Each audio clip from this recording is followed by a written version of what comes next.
The toad whose children hatch from her spine. The toad you are looking at is a normal-sized adult female Surinam toad. She lives in slow-moving water in the Amazon basin. She is flat, she is brown, she camouflages as a dead leaf. From the outside, she looks like nothing is happening to her. Look at her back. The skin is smooth.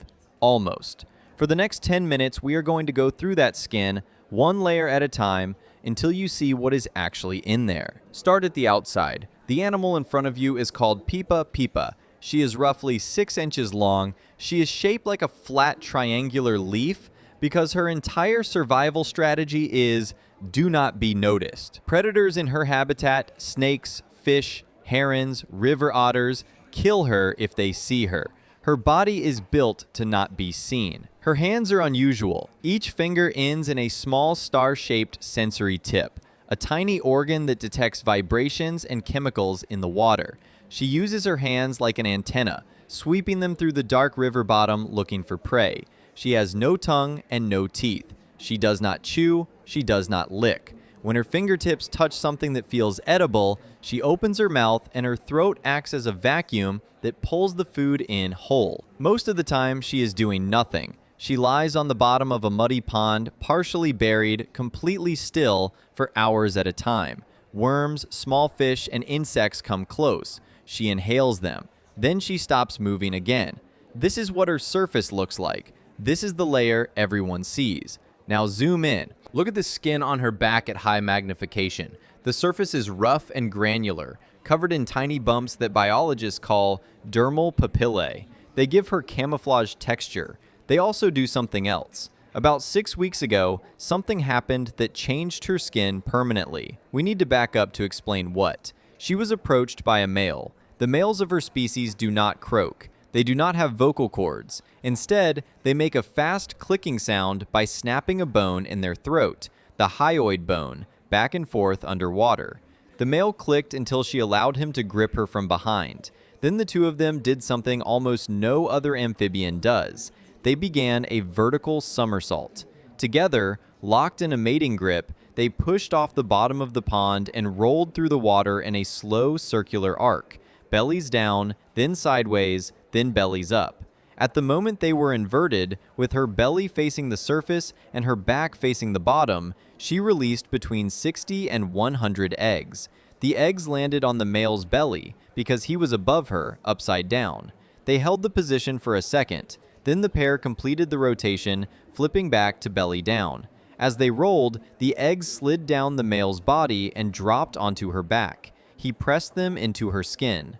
The skin was already prepared. It was sticky. It was soft. The eggs sank in. Over the next 2 days, the skin on her back began to do something it does not do at any other time in her life. It grew up and around each egg. If you watched it in time-lapse, you would see small dark dots, the eggs, slowly sinking into the surface of her back, while the surface itself rose around them, pushing up like a wave closing over each one. Within 48 hours, every egg was sealed inside a small chamber of skin tissue. A horny lid hardened over each chamber. By the 3rd day, her entire back looked like a honeycomb. 60 to 100 small hexagonal pockets, each containing one fertilized egg. Each pocket was completely enclosed.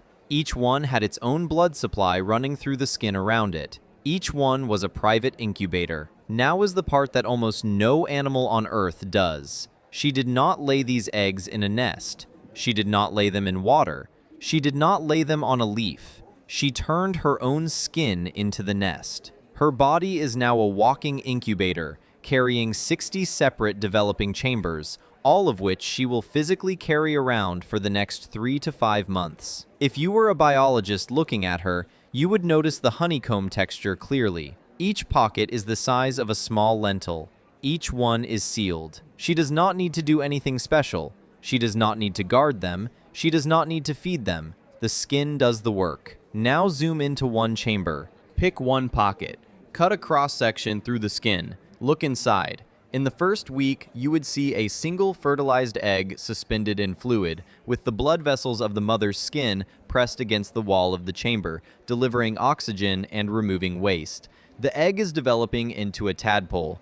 But here is where this species splits from every other frog on Earth. A normal tadpole hatches in water. It swims around, it has gills, it has a tail for propulsion, it eats algae. After weeks or months of swimming, it slowly grows legs, absorbs its tail, and becomes a frog. The Surinam toad tadpole skips that entire stage. It does grow a tail, but it never swims, it never enters water. The tail it grows is not for swimming. Researchers believe the tail is being used as a respiratory organ, increasing the surface area for oxygen exchange with the mother's skin tissue. The tadpole stays inside its pocket, developing legs, losing the tail, growing into a fully formed adult toad, all inside one chamber of its mother's back. This takes between 12 and 20 weeks, about 3 to 5 months. During this entire time, the mother is going about her life. She is hunting worms with her fingertip sensors, she is hiding from snakes, she is not aware in any meaningful sense that there are 60 to 100 small toads developing inside her back. The system is automatic. Now pull back to see all the pockets at once. Pull the camera back to her entire back. What you see is a textured surface of hexagonal cells, slightly raised, slightly translucent in the older pockets. Each cell holds one developing toad in a different stage. The pockets near the spine were laid first and are slightly more developed than the pockets near the edges of her back. The pattern is not random. The honeycomb arrangement happens to be the densest possible packing of round chambers in a flat space. It is the same pattern bees use, and for the same reason. Maximum number of compartments in a fixed area. Evolution found the geometry without doing the math. The mother's body has roughly doubled in surface area on her back over the past months as the pockets expanded. Her skin is stretched. The pockets push outward as the toadlets grow inside. By the 4th month, you can sometimes see the dark shape of a developing toadlet through the thinner top of its chamber. A fully formed mini toad, eyes closed, waiting. She is now functionally a flat nursery. The next thing that happens, almost everyone has seen a video of. The pockets open one at a time. A toadlet inside a chamber finishes its development. It pushes upward. The horny lid on its pocket weakens. The skin tears open at the top. A small head appears. The toadlet pulls itself out, fully formed, about 2 centimeters long. A complete miniature version of its mother. It drops into the water and swims away. This happens over a period of several days. Some pockets open faster than others. Each toadlet emerges alone, immediately able to swim, immediately able to hunt, with the same fingertip sensors its mother uses. When all 60 to 100 have left, the mother's back is covered in empty, open pockets, like a torn-up honeycomb. Within a few weeks, she will molt, shed the entire damaged layer of skin in one piece, and her back will be smooth again, ready to do it again. Pull all the way back.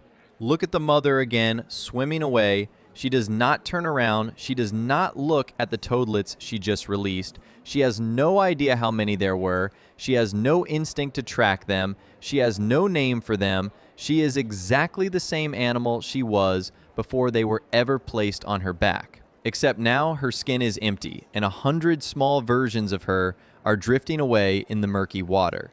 She is the toad whose children hatch from her spine. She will never meet any of them. She will probably do this 2 or 3 more times before she dies. If you watch this to the end, hit subscribe. Next week, we figure out what it's like to be the louse that lives where a fish's tongue used to be.